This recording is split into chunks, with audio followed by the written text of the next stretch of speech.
ಓಂ ಶ್ರೀ ಕೃಷ್ಣ ಪರಬ್ರಹ್ಮಣೇ ನಮಃ. ಶ್ರೀಮದ್ಭಗವದ್ಗೀತಾ ತ್ರಯೋದಶೋऽಧ್ಯಾಯಃ.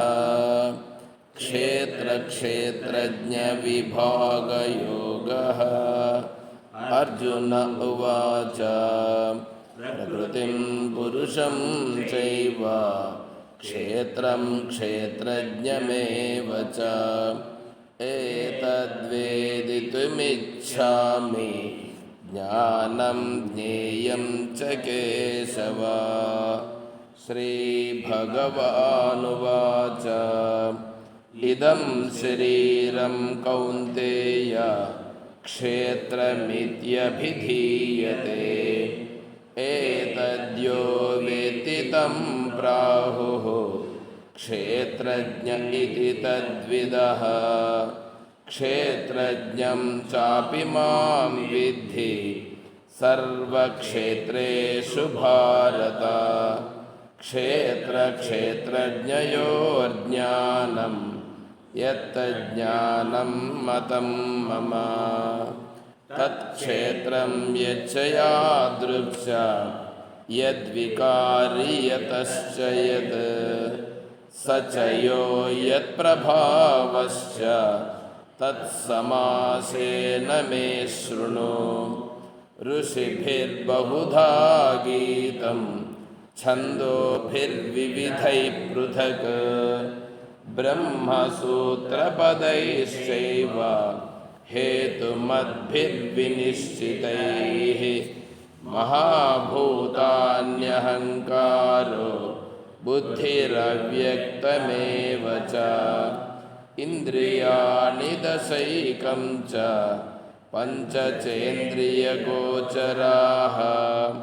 ಇಚ್ಛಾದ್ವೇಷಸುಖಂ ದುಃಖಂ ಸಂಘಾತಶ್ಚೇತನಾ ಧೃತಿಃ. ಏತತ್ಕ್ಷೇತ್ರಂ ಸಮಾಸೇನ ಸವಿಕಾರಮುದಾಹೃತಂ. ಅಮಾನಿತ್ವಮದಂಭಿತ್ವಂ ಅಹಿಂಸಾ ಕ್ಷಾಂತಿರಾರ್ಜವಂ. ಆಚಾರ್ಯೋಪಾಸನಂ ಶೌಚಂ ಸ್ಥೈರ್ಯಮಾತ್ಮವಿನಿಗ್ರಹಃ. ಇಂದ್ರಿಯಾರ್ಥೇಷು ವೈರಾಗ್ಯಂ ಅನಹಂಕಾರ ಏವ ಚ.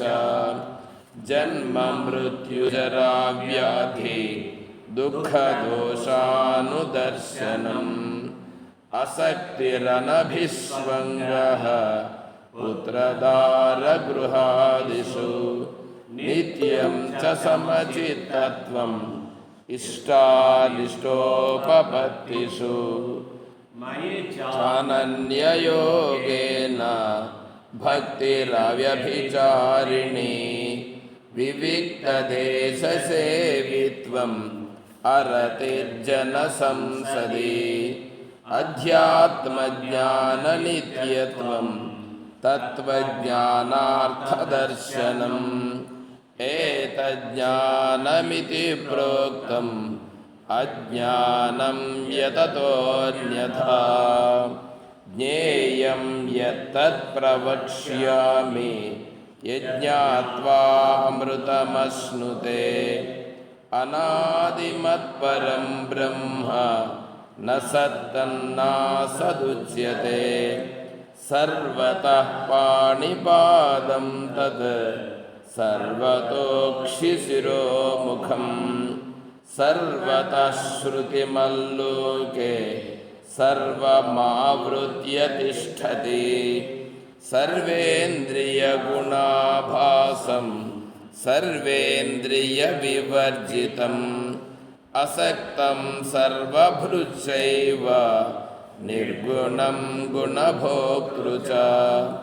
ಬಹಿರಂತಸ್ಯ ಭೂತಾನಾಂ ಅಚರಂ ಚರಮೇವ ಚ. ಸೂಕ್ಷ್ಮತ್ವಾತ್ ತದವಿಜ್ಞೇಯಂ ದೂರಸ್ಥಂ ಚಾಂತಿಕೆ ಚ ತತ್. ಅವಿಭಕ್ತಂ ಚ ಭೂತೇಷು ವಿಭಕ್ತಮಿವ ಚ ಸ್ಥಿತಂ. ಭೂತಭರ್ತೃ ಚ ತಜ್ಞೇಯಂ ग्रसिष्णुप्रभविष्णु च ज्योतिषामपि तज्ज्योतिः तमसः परमुच्यते ज्ञानं ज्ञेयं ज्ञानगम्यं हृदि सर्वस्य विष्ठितम् इति क्षेत्रं तथा ज्ञानं ज्ञेयं चोक्तं समासतः मद्भक्त एतद्विज्ञाय मद्भावायोपपद्यते प्रकृतिं पुरुषं चैव विद्यनादि उभावपि विकारांश गुणांशैव विद्धि प्रकृतिसम्भवान् कार्यकारणकर्तृत्वे हेतुः प्रकृतिरुच्यते पुरुषः सुखदुःखानां भोक्तृत्वे हेतुरुच्यते पुरुषः प्रकृतिस्थो हि भुङ्क्ते प्रकृतिजान् गुणान् कारणं गुणसङ्गोऽस्य सदसद्यो निजन्मसु उपद्रष्टानुमन्ता च भर्ता भोक्ता महेश्वरः परमात्मेति चाप्युक्तो देहेऽस्मिन् पुरुषः परः य एवं वेत्ति पुरुषं प्रकृतिं च गुणैः सह सर्वथा वर्तमानोऽपि न स भूयोऽभिजायते ध्यानेनात्मनि पश्यन्ति केचिदात्मानमात्मना अन्ये साङ्ख्येन योगेन कर्मयोगेन चापरे अन्ये त्वेवमजानन्तः श्रुत्वान्येभ्य उपासते तेऽपि चातितरन्त्येव मृत्युं श्रुतिपरायणाः यावत् संजायते किंचित् सत्वं स्थावरजङ्गमम् क्षेत्रक्षेत्रज्ञसंयोगात् तद्विद्धि भरतर्षभ समं सर्वेषु भूतेषु तिष्ठन्तं परमेश्वरं विनश्यस्य विनश्यन्तं यः पश्यति स पश्यति समं पश्यन् हि सर्वत्र समवस्थितमीश्वरं न हि नस्त्यात्मनात्मानं ततो याति परां गतिम् प्रकृत्यैव च कर्माणि क्रियमाणानि सर्वशः यः पश्यति तथात्मानम् अकर्तारं स पश्यति यदा भूतपृथग्भावम् एकस्थमनुपश्यति तत एव च विस्तारं ब्रह्म सम्पद्यते तदा अनादित्वात् निर्गुणत्वात् परमात्मायमव्ययः शरीरस्थोऽपि कौन्तेय न करोति न लिप्यते यथा सर्वगतं सौक्ष्म्यात् आकाशं नोपलिप्यते सर्वत्रावस्थितो देहे तथात्मानोपलिप्यते यथा प्रकाशयत्येकः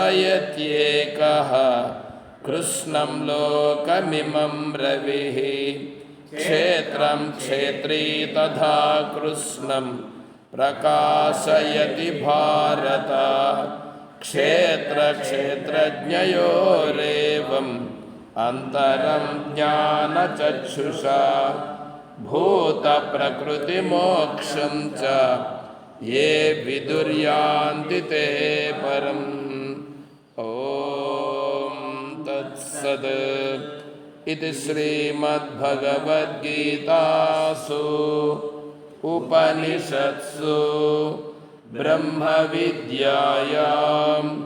योगशास्त्रे श्रीकृष्णार्जुनसंवादे क्षेत्रक्षेत्रज्ञविभागयोगो नाम त्रयोदशोऽध्यायः। अथ चतुर्दशोऽध्यायः गुणत्रयविभागयोगः। श्रीभगवानुवाच परं भूयः प्रवक्ष्यामि ज्ञानानां ज्ञानमुत्तमम् यज्ञात्वा मुनयः सर्वे परां सिद्धिमितो गताः।